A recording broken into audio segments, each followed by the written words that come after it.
You were just talking about your interest in mentoring. Mm-hmm. Could you talk a little bit about where the proceeds for your book are Mm-hmm. going? Yeah, they'll my part of the book will go to the Student Life Center, half of it, and half of it will go to teammates. And so I do not plan to profit personally from the book. And whether that has any bearing on who buys it and who reads it and who doesn't, I don't know. But at least people can understand that it isn't going to go to my personal gain, and hopefully can be used in these endeavors in a way that will be helpful. Tom, the team starts the season this Saturday. Mm-hmm. Tough schedule. They're picked to win the North. Just what are the expectations for this team? Well, Bo needs to talk about that. I know what the fans' expectations are, and they're usually pretty high. And but I think that what everybody looks for is improvement, and I think we'll probably see that, particularly on the defensive side of the ball. Offense, I think, can be good. So hopefully it'll fall into place, but there's going to be some close games. And I'm not sure that even in some of these first three home games that we may not be challenged more than people think. Everyone has good athletes. Everyone starts the season optimistically. Everybody believes they can get it done. And then by the 5th, 6th, 7th game, some teams start getting beat down, begin to lose confidence. Right now, nobody's been beat down yet. And so you're going to get a great effort. And the thing that you always hold your breath about in that first game or the first two games is turnovers.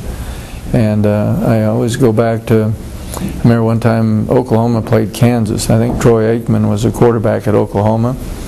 And Oklahoma must have been favored by 6, 7 touchdowns. And Kansas beat them because Oklahoma had 9 or 10 turnovers on that day, and Kansas didn't. And of course, when we beat them in '78 out here, the turnovers were a big factor. They had great players, probably overall better than what we had, but the turnover factor is always a critical issue. Did you ever go into a season where your starting quarterback had like 2 or 3 reps the previous season, but the rest of the rotation had no experience at all? I don't know. We started out with Steve Taylor. I don't know if Steve had played very much. I don't know. Of course, Tommy Frazier started as a freshman after about the 4th or 5th game, and he'd not had any reps. And Turner Gill started in his sophomore year, 3rd or 4th game of the season. I don't think he played on the freshman team. Turner told me he didn't want to play varsity football as a freshman. And I was surprised because everybody, you think everybody wants to play, but Turner said he wasn't ready. So he stayed on the freshman team, and then next year.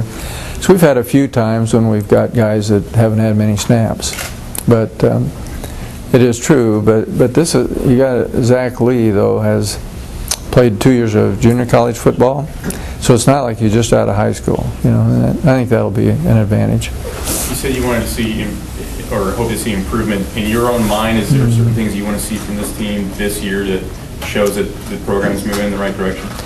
No, I don't think that personally I don't look at it in terms of one-loss record. I think a lot of people do.